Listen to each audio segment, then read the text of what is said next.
maneira prática. Nós estamos com alguém aí que está assistindo e fala assim, nossa, realmente assim, meu travesseiro acorda forrado de cabelo, agora eu descobri que eu estou com uma situação de preocupação. O que faz? Qual que é a orientação de vocês? Passa por uma consulta, faz uma série de exames e dá para fazer alguma coisa em casa nesse período que a gente não está conseguindo, não é todo mundo tendo acesso, né? Então, assim, lava o cabelo quantas vezes por semana? O que é o ideal? A gente lava quanto?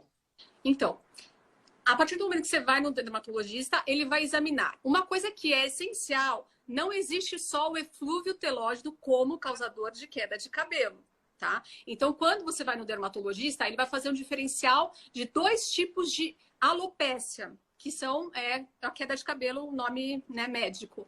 Tem as cicatriciais e as não cicatriciais. As não cicatriciais entra o eflúvio, que é uma delas. Uma outra que também é muito comum e importante, tanto nos homens quanto nas mulheres, é a alopécia androgenética, né? Que é a queda genética de cabelos. Então, na verdade, assim, as pessoas têm uma programação também para que os cabelos caiam. Só que isso tem uma função hormonal. Super hormonal. Exatamente. Né? Daí então, aí vale a pena a gente fazer o painel dos exames e tudo mais. Exatamente. Então, como que a gente vai falar assim? Não, mas tudo bem, doutora, como é que eu vou diferenciar o eflúvio telógeno da alopécia androgenética? Você também pode ter os dois, tá? Mas clinicamente, o eflúvio, você tem uma queda difusa e um cabelo mais ralo, difusamente, tanto frontal quanto na parte posterior. É aquele que você prende o rabo de cavalo, ele murchou, né? De uma hora para outra. Exatamente. E aí, o dermatologista, o que ele vai fazer? Ele vai tirar toda a história clínica. Inclusive, existem alguns medicamentos que causam eflúvio, alguns remédios que a gente toma para diminuir colesterol, podem dar eflúvio, pode dar queda de cabelo. Uma coisa que eu não falei, que é super importante, é que a automedicação com vitaminas podem aumentar a queda de cabelos. Por exemplo, é ótimo você falar isso, que é o pessoal que compra o potão e sai tomando. Exatamente. Existem algumas vitaminas que, ao invés de diminuir, elas vão aumentar a queda de cabelo. E as pessoas não sabem disso.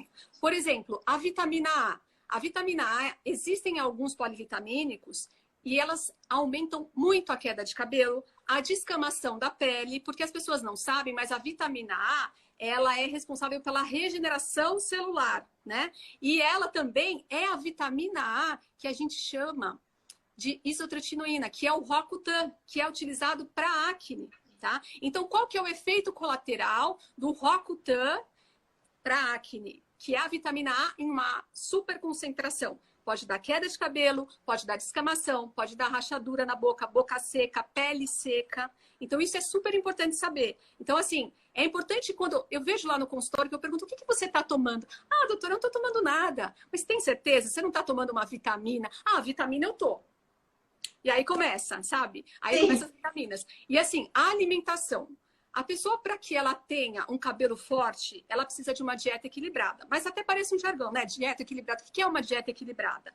Por exemplo, nada pode ser em excesso. Por exemplo, a castanha do Pará. A castanha do Pará, ela tem selênio. Ela tem muito selênio. Agora, se você exagerar na castanha do Pará, começar a comer muito, o excesso de selênio, um efeito colateral é queda de cabelos. A pessoa acha que está se ajudando e está atrapalhando. Exatamente. Então, assim, tudo isso é super importante ver na consulta. Aí, como eu estava falando, clinicamente, o eflúvio, você tem uma rarefação difusa, mas o mais importante é que o eflúvio você pode perder até 40%. Aí todo mundo fica em pânico, né? Como assim 40%? Mas ela vai voltar. Tá? Perfeito. Agora, por exemplo, a diferença da alopécia androgenética. A alopécia androgenética é a queda que começa pelas entradas. Então, quando o dermatologista vai examinar, qual é o padrão que ele vê diferente do eflúvio? O eflúvio, os fios têm o mesmo diâmetro. Na alopécia androgenética, você tem uma diminuição, uma diferença grande de diâmetros. Por quê? No bulbo do nosso cabelo, a gente tem receptores para testosterona. Sim. Mesmo que a mulher tenha uma testosterona normal, porque o homem, obviamente, tem mais testosterona, mas a mulher, mesmo ela tendo uma testosterona normal, se geneticamente aqueles receptores estão determinados para receptar essa testosterona, ela vai transformar essa testosterona em dehidrotestosterona através de uma enzima, que é a 5-alfa-redutase. E aí, o que vai acontecer? Este cabelo vai começar a sofrer um processo que se chama miniaturização. Ele vai começar a ficar pequenininho, curtinho, e ele vai cair. E quando ele caiu, caiu. Então, uma coisa que a gente procura no fiozinho do cabelo lá com o dermatoscópio, que neste caso vai se chamar tricoscopia, é o cabelo velos, que é um fininho, curtinho, que fica bem aqui na frente. Isso é super importante. Então, assim, existem pacientes que têm os dois. Já tem uma queda crônica de cabelos. E como que a gente vai vendo isso? A gente vai medindo, vai aumentando, vai avançando as entradas. E esse sistema todo que eu falei, que é um processo, na verdade, androgênico, de receptores mesmo, esses receptores androgênicos, eles estão nesta região, frontal até vértex. Então, aqui atrás, na região que a gente chama de occipital, o fio está normal. Tanto... Injustiça, né? Essa é a injustiça total. É? Logo aqui, a frente fica péssima e lá atrás, que ninguém vê, fica ótimo. Exatamente. Aí algumas pacientes me perguntam assim, mas doutora, você estava falando do eflúvio, que pode ser do estresse, mas o estresse também não pode piorar a alopecia androgenética? Pode.